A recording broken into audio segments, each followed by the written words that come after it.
because I didn't understand, like, literally what many of those phrases were referring to were happening in our bodies,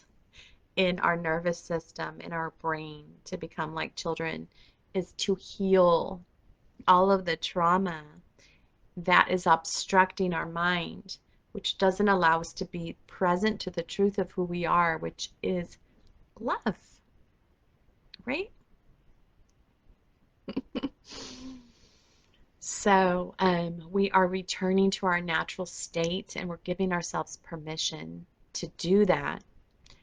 by listening to ourselves and the most wounded parts. Because many of us that have experienced trauma, as I mentioned, didn't have permission to give our experience the priority